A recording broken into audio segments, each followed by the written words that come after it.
Scythe. Not really for quadrupeds. The use of a scythe is traditionally called mowing, now often scything, to distinguish it from machine mowing. It takes time to fully learn. The grass was cold under her hooves. It was also cold up her knees. The filly atop a small hill took a look at the orchard in front of her, and began doubting her decision. She forgot how many acres there were in Sweet Apple Acres, but she did remember that everything that she could see at the moment was only half an acre. She looked behind her, where a small patch of ground was scooped up from her attempt at scything it. She told herself that even though uprooting the grass wasn't really cutting it, it was something that farmers did, just not really with a scythe. Applejack sighed and let the scythe drop to the ground. The blade already on the ground plopped itself like her mother did after a hard day's work.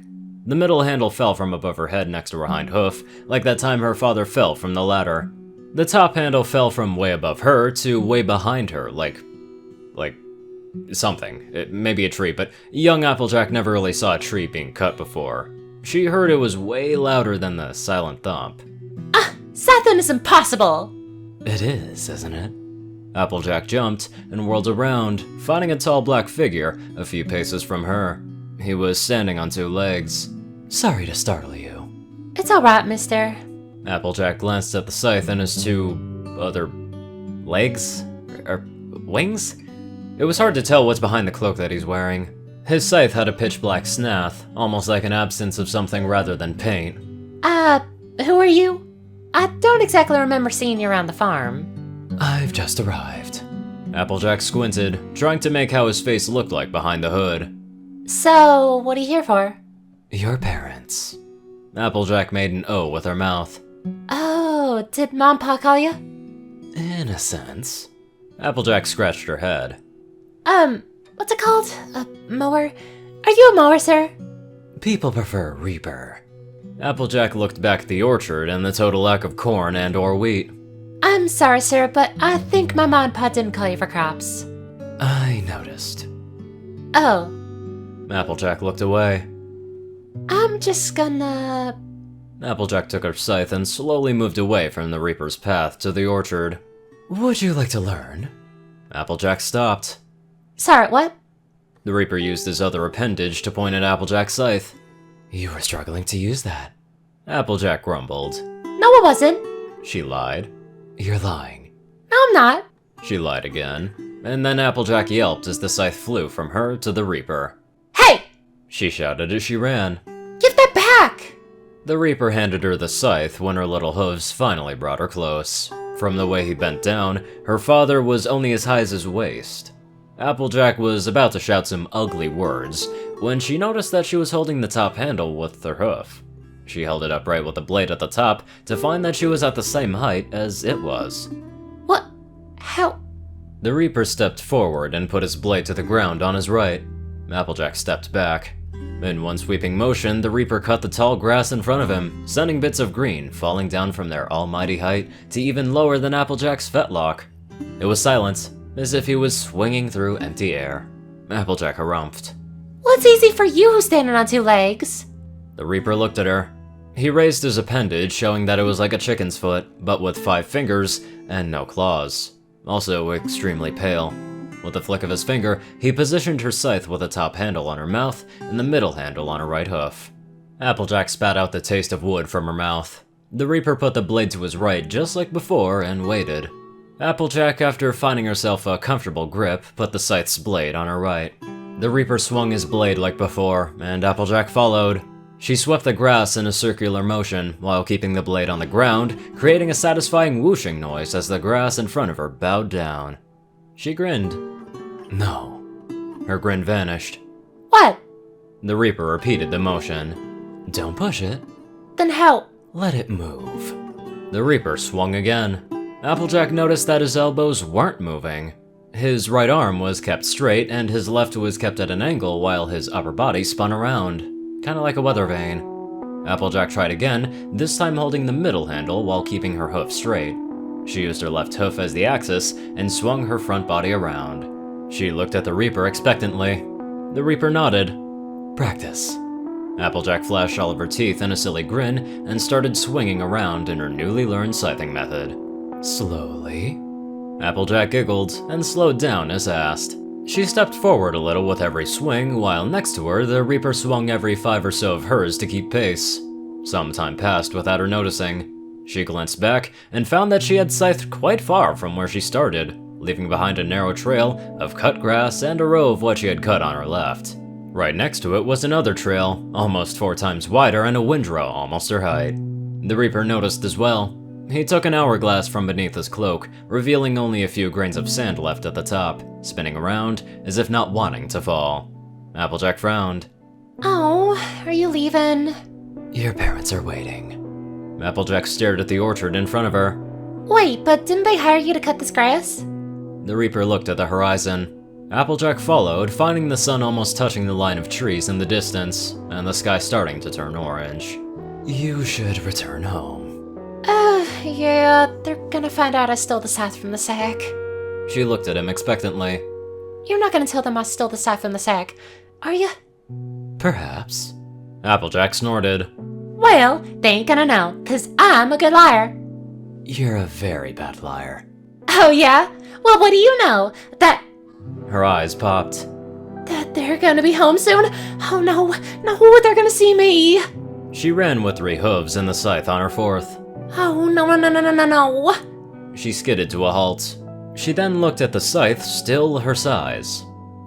Mister, can you turn this back, please? She turned around, finding that the Reaper had disappeared. Mister? No answer. She stomped on the ground. Oh, he tricked me! Oh, what would Ma and Pa say when I show them that their favorite scythe shrunk? A lot. But Applejack couldn't hear ghosts, so the Grim Reaper endured the entire lecture. The grass was cold under her hooves. The sun was warm on her face. The mare atop a small hill gazed into the last half-acre of the orchard that hadn't been mowed. The grasses were tall enough to hide a foal. She was standing at the beginning of a seemingly random trail of cut grass. It ended abruptly a few paces away from her. Applejack picked up a scythe from the ground. Its length was perfectly measured for her hooves and mouth, and it was the most comfortable scythe in the history of Applejack scythes. She had never found a more comfortable scythe, not even the one that Rainbow gifted her for their anniversary, which was measured and magically cut by Twilight herself. That one remained as a wall ornament back at the house. But no pony knew where she'd gotten that scythe. Applejack only told them that it was a gift from a very old friend. It looked as good as new. Enjoying the view. Applejack turned around and smiled. About time you showed up. The Reaper bowed his head slightly. My apologies. Applejack looked back to the orchard and tried to stop her quivering smile. She shook her head, and her smile vanished. Who am I kidding? This ain't any easier. You've been working. Applejack looked behind her and past the Reaper to where the rest of Sweet Apple Acres grass was already neatly cut. Even some of the earlier cut grass had already grown back to teenage grass. I don't have anything much to do. You're a very bad liar, Applejack. Applejack laughed. Okay. Well, I don't really want to do anything else lately. She held the scythe in a familiar stance and put the blade to the ground on her right. The Reaper put his scythe to his right.